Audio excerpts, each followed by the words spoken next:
சீமானோட வார்த்தையில நீங்க சாதாரணமா எடை போடவே கூடாது.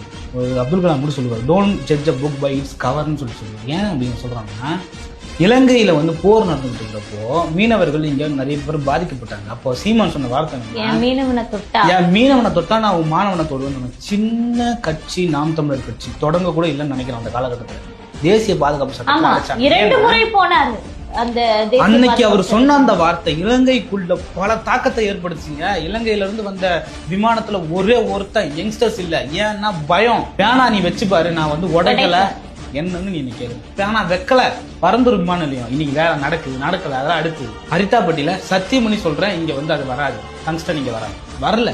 இப்போ இதெல்லாம் தாண்டி ஜல்லிக்கட்டு போராட்டம் நடக்கிறப்போ எல்லாரும் அந்த போராட்ட கலைச்சிட்டு இருக்காங்க காவல்துறை. அப்ப என்ன பண்றாங்க, நான் சப்போர்ட் பண்ண நடிகர்கள், அதை பண்ண நடிகர்கள், சாப்பாடு கொடுத்த நடிகர்கள், நாங்க தான் இதை ஒருங்கிணைத்து நடத்தணும்னு சொன்ன நடிகர்கள் ஓடிட்டாங்க வீட்டுக்கு. எங்க சார் போயிட்டீங்கன்றப்ப எல்லாம் என்ன பண்ணிட்டு இருந்தாங்க, ஏதோ அங்கதான் போயிட்டு இருக்கோம், அங்கதான் பார்க்க போறோம், என்ன நடக்குதுன்னு பார்க்க போறோம் சொல்லிட்டு ஓடி ஒளிஞ்ச நடிகர்கள் மத்தியில ஒரு வீரம் வரான் கப்பல்ல. எப்படி வரான், ஏதோ ஒரு வழியா பூண்டு கப்பல்ல ஏறி உணவு பொட்டலங்களை தூக்கிக்கிட்டு நடு கடல் வழியே பீச்சுக்கு நடுவுல நின்னான். ஏன்னா ரோடெல்லாம் பிளாக், யாரும் போகவே முடியாது. ஒரே ஒரு வீரன் இறங்கி அந்த மக்களாக நின்னவர் சீமான்.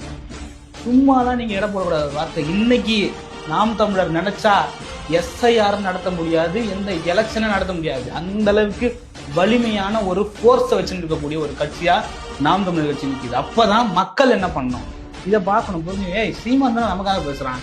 அவன் பக்கம் போய் நிக்காம இவன் நாடகம் நடத்திட்டு இருக்கிறவன், கம்பெனி நடத்திட்டு இருக்கிறவன், நடிக்கிறவன், அடிமையா இருக்கிறவன், இவனோட எல்லாம் நான் நிக்கணும்ன்றத புரிஞ்சுக்கணும். இந்த விவகாரம் நீங்க என்ன பண்ணாலும் எஸ்ஐஆர் நடக்க போகுதுன்றது நமக்கு தெரியும், நடந்துட்டு போகுதுன்றது தெரியும்.